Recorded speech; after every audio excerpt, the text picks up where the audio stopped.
Hey, hi Arkadipta, welcome. Congratulations first of all on the amazing 99.78 percentile that you got in the CAT exam. Of course, I would want to unravel how you got there. So I have a few questions for you. Yeah, sure, sir. First one being that, how did you manage your work and CAT preparation alongside? I know work is also post your undergrad, work is also very demanding. And some organizations do look down upon you preparing for another exam. At times, bosses cut you out of important work at, important assignments at work because they know that you're going to eventually leave and go for your higher education. So how did you manage? Did you conceal it from your existing workplace? Were you open about it, and how did you manage the balance it out? So, sir, to be frank, the one word that stuck with me from iQuanta's classes, especially Raj sir's classes, is that you need to be very disciplined. Discipline is the key to anything you do. So there have been days, I won't lie, when I did, like, my office timings usually range from 12 to 10. And after coming back home at around 9:30, I had to sit for giving mocks, and that mocks usually lasted till 3. And in this way, I did carry out a lot of mock training sessions. I made my analysis late at nights, and the application classes also used to run from 10 to 12. So I tried to manage it by purely focusing that I have to go through the content, I have to give my exams, and that's the only way out. There's no, like, I genuinely believe there's no other way that you can compensate while managing your work or your work experience. You have to meet your client requirements there too, as well as you have to meet your requirements here as well. You have to realize that this is something I wish to desire, this is something I wish to accomplish. So you have to give a desired set of mocks. You have to analyze each and every mock in a proper sequence. You have to go through the content that they're sharing, because without understanding the content and without implementing it, it's of no use. Pure content or pure mocks is no use. You have to accomplish both.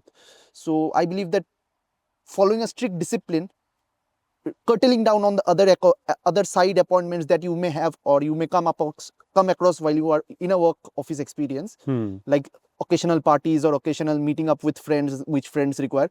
Those might be necessary, but I did that, and here I am. I feel that my wonderful business lessons to even start with. I mean, you've shown great amount of ethics. You didn't say that I am cutting down on some pieces of office work to be able to. You strictly confined the office work to be there. You were true to your work, but then you took on this as an add-on exercise, something that you wish to do. Yes, sir. And then, of course, I mean, a great amount of sacrifices are the two things that will go a long way with you. I know that you did fantastically well in your VARC. Yes, sir. So, did the ABC batch also help you in terms of giving you a wide diversity of reading material that you could read and then improve your comprehension in areas which you were not subjected to earlier? So, unfortunately, Shabana ma'am, I could not meet her today, but Shabana ma'am used to share a list of articles, not only articles, a list of genres on which we need to go through. Like, once you finish a particular genre, there will be some 30-40 genres in the list. After that, you have to, she will share a list 2, she will share a list 3, and gradually the difficulty of the genres will get up. Like, there are certain genres on which it is fairly easy to go through articles. You will find them instantly everywhere. But there are certain genres on which you need to have a prior hand experience or understanding to basically go or understand. So I went through them extensively. There were Aeon articles, there were Smithsonian articles, there were Scientific American articles. There were multiple. Because everybody comes from a different background. Somebody with a literature background will find the literature articles to be very easy for them, because they can fill in the gaps with their own background knowledge. So the diversity was maintained in there. And I also developed a very good habit by virtue of the instructions that were given in the classes, that I need to maintain a consistent reading habit. So every day, even if I was very tired of office requirements or my mocks or classes, I used to daily spend at least 15 to 20 minutes reading before bedtime. Preferably non-fictional books, like books I have. Of course, fiction I think is not even faring that much in CAT exam anymore. So I have, if I can properly recall, I have read around 8 books, completed 8 volumes of books between March to November. Some of them being Think and Grow Rich by James Clear, Rich Dad Poor Dad by Robert Kiyosaki. All wonderful titles, by the way. The book recommendations, please go on. So there are Turning Points by APJ Abdul Kalam, I guess. Right.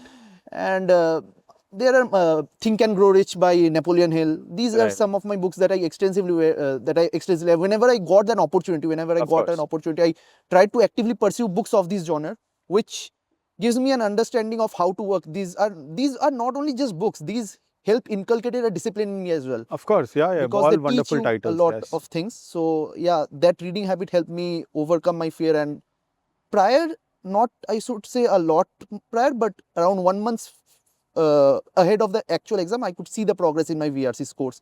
Like it was consistently Yeah. ranging above 40. Fortunately, my score was the biggest of all the mocks and everything combined in my original CAT Okay. exam. So it helped But compensate. you get a sense of where Yeah, you are yeah, yeah, headed, yeah. and I have never seen VARC scores actually fluctuate a lot between. Yeah. So it gives you an like, you can't expect a drastic improvement or Right. change from your mock scores. You have to be a consistent, like the consistency shows up.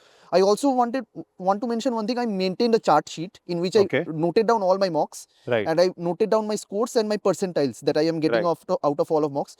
And I tried to gauge an average, mean, median, so I could see my improvement month-wise. That helped me gauge an understanding of how my sections are improving and where I exactly need to work upon. So not only analyzing the box, but also tracking your Yeah. trend line of Yeah. sorts as to where you are headed. Yeah. Okay, that's amazing. Is there any advice that you would have on whether you focused on speed or accuracy when it came to quantitative aptitude? So, sir, first of all, in quantitative aptitude, the strategy I followed was I first divided the section into 3 parts. Like questions that could be solved within just seeing, and you can instantly gauge. Like there are questions you can instantly gauge, you can solve at the first sight. So I distributed them down. Out of some 20, 22 questions, there will be some 5, 8, 9 questions you can instantly gauge that they're easy enough. So I distributed them, I solved them first, irrespective of whether the other questions have been done or not. I first solved them.